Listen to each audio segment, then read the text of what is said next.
अस्सलाम वालेकुम। मुझे फसी खान कहते हैं और आप देख रहे हैं यूट्यूब चैनल फसी दुबई दुबई। आप सब लोगों को अपने चैनल पे एक नई वीडियो के साथ वेलकम करता हूँ। ठीक है, तो आज की वीडियो का टॉपिक यह है कि कैनेडियन इमिग्रेशन के लिए या कैनेडियन वीज़ा के लिए, वर्क वीज़ा, स्टडी वीज़ा के लिए आइल्स पाकिस्तान में कब होता है, क्या रिक्वायरमेंट्स रहते हैं, क्या फीसेस हैं और कौन से डेट्स को होता है। आइडियली पाकिस्तान में जो है, मैंने कुछ चीज़ें पेन डाउन की हुई हैं। जो आइल्स की वो है कॉस्ट प्रिपरेशन की और एग्ज़ाम की, वो आइडियली आ जाता है 30,000 to 40,000 में। ठीक है, क्योंकि आइल्स में अपेयर होने के लिए, आइल्स का टेस्ट देने के लिए फीस जो है वो 20,000 to 30,000 है जब आप उसकी बुकिंग करते हैं। बट कोचिंग भी होती है, कोचिंग 8 से 10,000 में हो जाती है, इसमें आपको प्रिपेयर किया जाता है इसके लिए, टेस्ट के लिए। एनीवे, और इसकी पेमेंट कैसे होती है? इसकी पेमेंट होती है डेबिट कार्ड के थ्रू या बैंक डिपॉजिट के थ्रू भी हो सकती है। और जब आपका आइल्स क्लियर हो जाता है तो वो वैलिड रहता है, जिस डेट को आपने एग्जाम दिया था उससे नेक्स्ट 3 ईयर्स के लिए वो वैलिड रहता है, मतलब उसको आप यूटिलाइज कर सकते हैं।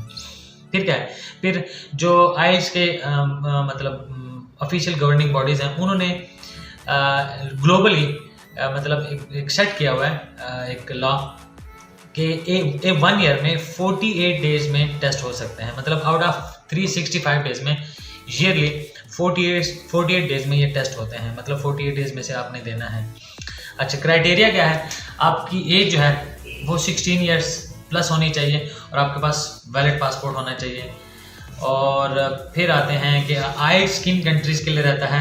हाँ, मोटा मोटा जो सीधी बात है, मैंने लिखा हुआ भी लेकिन याद भी है कि Australia, New Zealand, UK, Canada, America, ये 5 मोटे मोटे कंट्रीज़ हैं जहाँ पे इंग्लिश बोली जाती है, जहाँ की नेशनल लैंग्वेज भी इंग्लिश है। अगर आप किसी भी इंग्लिश में देखोगे तो वहाँ पे देखा जाएगा ब्रिटिश इंग्लिश, अमेरिकन, मतलब यूएस या ऑस्ट्रेलियन, इस तरह का थोड़ा थोड़ा इनमें फ़र्क है। बट वहाँ पे जॉब या स्टडी के लिए आपको इंग्लिश मस्ट है।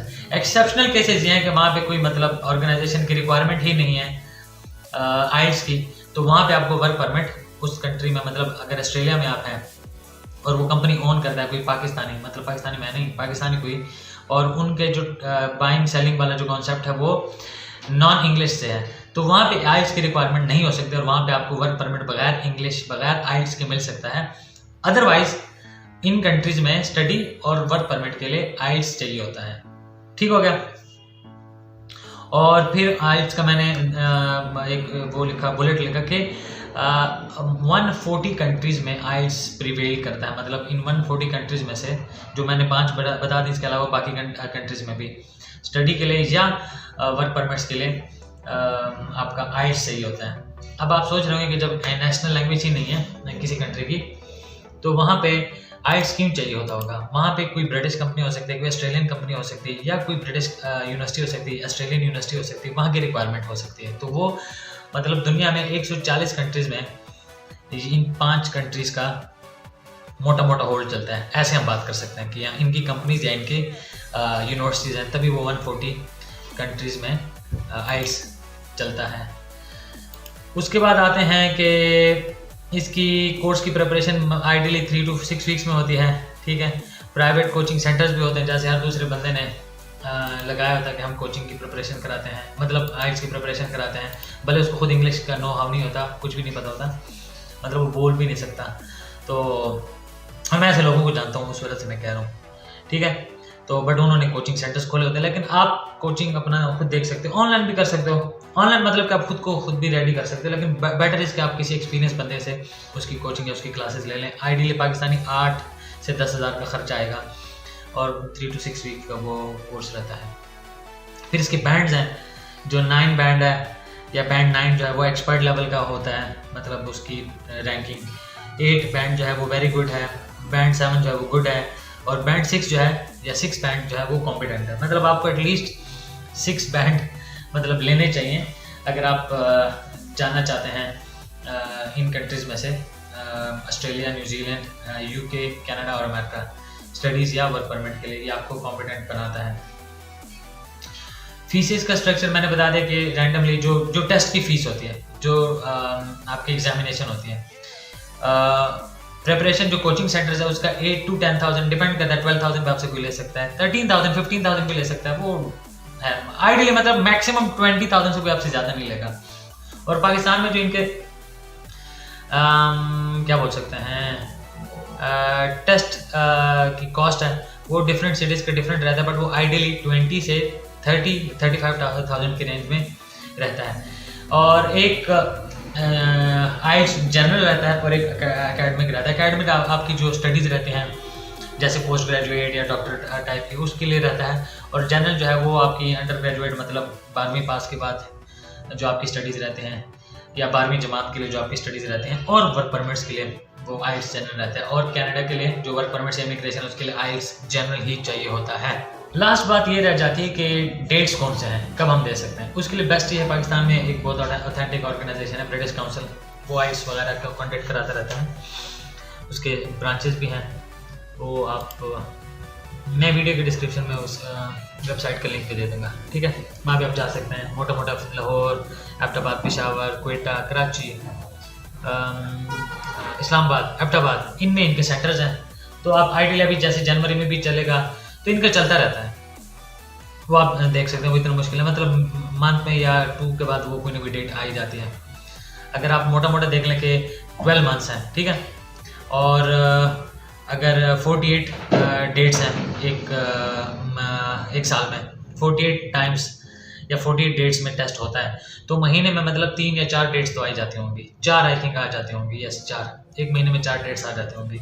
तो हर महीने इसका मतलब टेस्ट रहता है, ये आप क्लियर कर लें। फीसेस हो गई हैं, प्रिपरेशन कोचिंग सेंटर्स के थ्रू हो सकता है। अब यहाँ पे ये सारी बातें मैंने ये चीज़ें इतनी लिखी क्यों थी, ये पर्चियाँ सर्चें क्यों बनाई थी, उनका पर्पज़ ये था कि आपको कोई कहता है कि आपको मैं ऑस्ट्रेलिया में वर्क परमिट देता हूँ, या न्यूजीलैंड में देता हूँ वर्क परमिट, या यूके में वर्क परमिट देता हूँ, या कनाडा में वर्क परमिट देता हूँ, या अमेरिका में देता हूँ। अब अमेरिका का बहुत कम होता है, यूके कनाडा का बहुत वर्क परमिट चल रहा होता है, और बड़े लोग कह रहे हैं ये वो।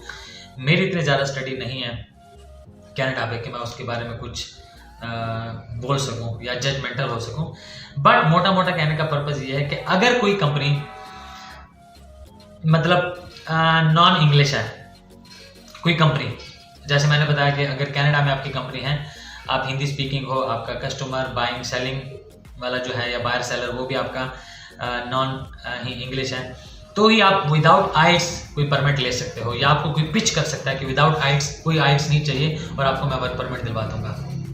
उसके लिए भी आप कंपनी का डेटा ले सकते हो, पूछ सकते हो कौन सी कंपनी, उसको आप चेक करो, वेरीफाई करो। ये सबसे ईजी भी है स्कैम और फ्रॉड से बचने के लिए।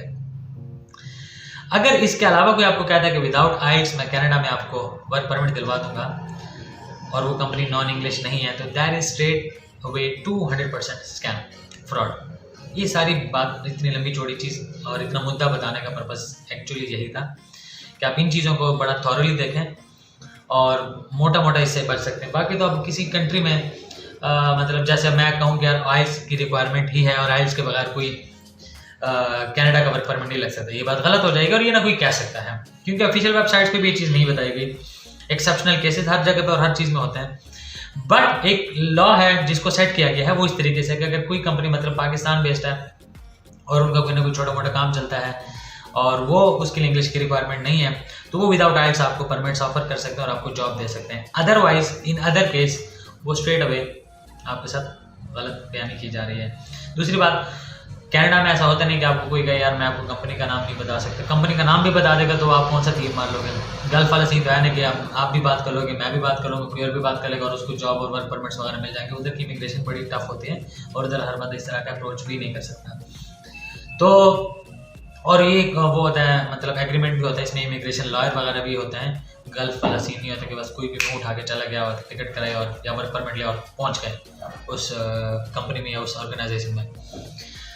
तो कनाडा में अगर आप किसी के साथ डील करते हैं तो ये बात ज़रूर आपको पूछनी चाहिए कंपनी कौन सी, और फिर कंपनी में थोड़ा रिसर्च कर लो। तो और ये this is not the only way कि आप चेक करो क्या ये बंदा या ये चीज़ स्कैम है या फ्रॉड है। There are other things as well, ठीक है, बट ये उनमें से एक एलिमेंट है।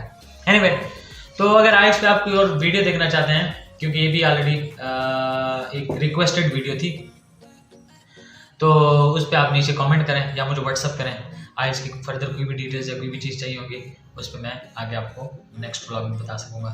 तो अगर अभी तक चैनल सब्सक्राइब नहीं किया तो चैनल सब्सक्राइब करें, बेल आइकन दबा दें, और अगर वीडियो पसंद नहीं की तो ज़रूर पसंद करें। मिलते हैं किसी और टाइम एक और वीडियो के साथ, तब तक अपना बहुत ज़्यादा ख्याल रखें। अल्लाह हाफ़िज़, बाय एंड टेक केयर।